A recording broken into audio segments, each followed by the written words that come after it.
Fala pessoal, beleza com todo mundo? Júnior aqui de novo com vocês, ampliando os sentidos, e esse vídeo é sobre o seguinte: todo brasileiro é desonesto. É verdade isso? Será que isso é uma verdade insofismável? Vamos conferir?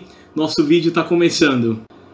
Bom pessoal, a gente começa esse vídeo aqui com essa retórica que eu ouvi a respeito de todo brasileiro é desonesto, todo brasileiro tem o DNA da corrupção. Eu sei que você seja uma pessoa neófita ou totalmente pueril, acabou de aterrissar na terra agora, você vai acreditar nessa falácia de que todo brasileiro é desonesto, todo brasileiro tem o DNA da corrupção. Na verdade, há uma pleiade de escritores, filósofos, pseudos intelectuais que propagam isso daí à torta e à direita. Um deles, eu estava mexendo aqui na internet e me dei de cara com um vídeo do Leandro Carnal, ele falando especificamente desse assunto. E eu vou abrir aspas aqui para ele.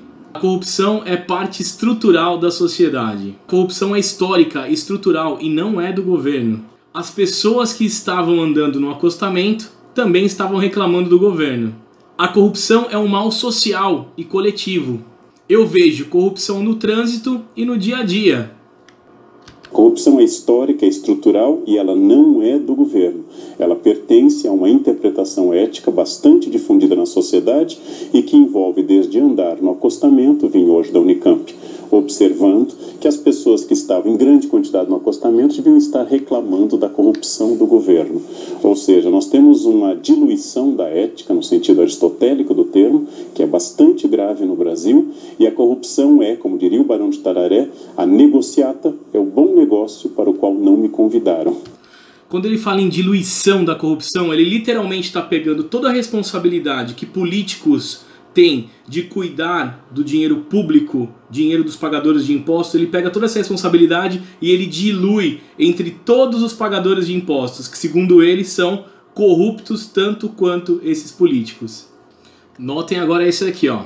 A corrupção é parte estrutural da sociedade brasileira, inclusive do governo. Ele continua. Devemos todos entender que esse é um processo estrutural, orgânico, que começa na educação das crianças, sobre a educação sobre o que é mentir e não mentir, e do que é seduzir ou não uma criança com elementos de corrupção. Se você fizer isso, eu te dou aquilo. Esse é um elemento de corrupção. Notem que ele pega um bônus que talvez um pai ou uma mãe daria a seu filho e chama isso de corrupção. Olha até onde vai o absurdo que esse senhor propõe para as pessoas. Se você falar para o teu filho para que ele estude, para que ele se dedique aos estudos e assim ele vai conseguir ter uma vida proba, uma vida digna, uma vida farta, e se você prometer para ele algum tipo de benefício em detrimento disso, o que é natural, porque se a pessoa estudar e ela vê que com o estudo ela está tendo algum benefício, só vai incentivar ela a estudar. Isso chama-se meritocracia. Olha, ele continua. Então eu acho que a corrupção é um mal social, é um mal coletivo e não apenas do governo. Eu vejo corrupção no trânsito, eu vejo corrupção no dia a dia, e como professor faz 33 anos que eu recebo atestado médico falso de aluno que perdeu prova. Se ele chama atestado falso de aluno que perdeu prova de corrupção, e de fato na parte de corrupção existem dois polos. Aquele que vai corromper e aquele que é corrompido. Ele está automaticamente se declarando como uma pessoa corrompida, ou seja, ele aceitou atestados médicos que, segundo ele, que não é médico, é filósofo, atestados médicos que são falsos. Ou seja, é no mínimo corrupção passiva segundo a sua própria lógica. Então, é o governo que está em jogo ou é um comportamento social do qual o governo também faz parte? Quando ele faz isso, é o governo que é corrupto ou é um comportamento social do qual o governo faz parte? Ele age aqui com três coisas básicas. Sempre lembrar que ainda que isto ocorra, não se trata nem sequer de parte da população. É uma ínfima parcela que simplesmente não está acostumada a cumprir leis. No entanto, essa retórica é cada vez mais uníssona, propagada e divulgada aos quatro ventos como uma verdade insofismável. Agora tem três fatores aqui que são extremamente fundamentais. Eles são relativismo. Imagine que o seu filho vai a uma festa de aniversário e, imbuído pelo desejo súbito de comer um brigadeiro, com vontade de pegar um brigadeiro, antes que fosse servido a todos, por óbvio que você, enquanto pai, tentaria dissuadi-lo e depois iria corrigi-lo para que ele não fizesse mais isso. Porém, quando ocorrem roubos em estatais, mas os ladrões pertencem ao seu partido, você simplesmente relativiza dizendo que todos fazem isso. Então é uma coisa natural. Outra coisa, pessoal, é o reducionismo. Sabe quando você vai ao médico e qualquer sintoma que você o descreva acaba se tornando uma virose qualquer?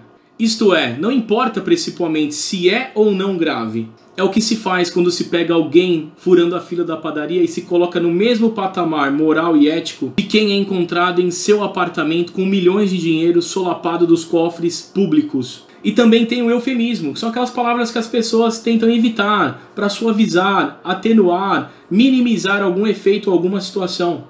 Por exemplo, escritor e ativista italiano Cesare Battisti é procurado pela justiça. Isso é um eufemismo. Na verdade seria: assassino terrorista foge da polícia. Outro exemplo: ex-presidente da República foi pego desviando recursos públicos da educação. Isso é um eufemismo também.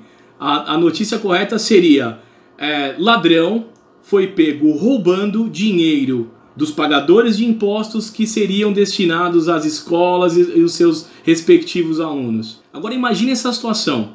O Brasil, o sistema carcerário do Brasil tem 726 mil presos, segundo dados que eu colhi aqui na internet.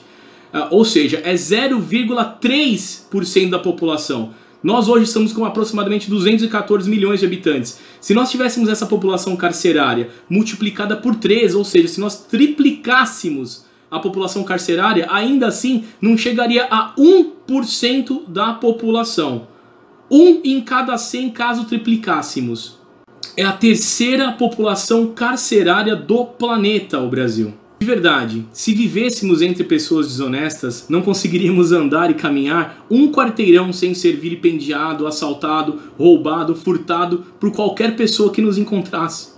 Defender esse tipo de agenda e esse tipo de pensamento é simplesmente um sofismo atroz. A ocasião, ela não faz o ladrão. No máximo, vai revelar o ladrão. Quem aqui já esteve em alguma situação que poderia claramente levar algum tipo de vantagem, ou vantagem financeira, ou vantagem econômica, ou pegar alguma coisa e simplesmente não o fez?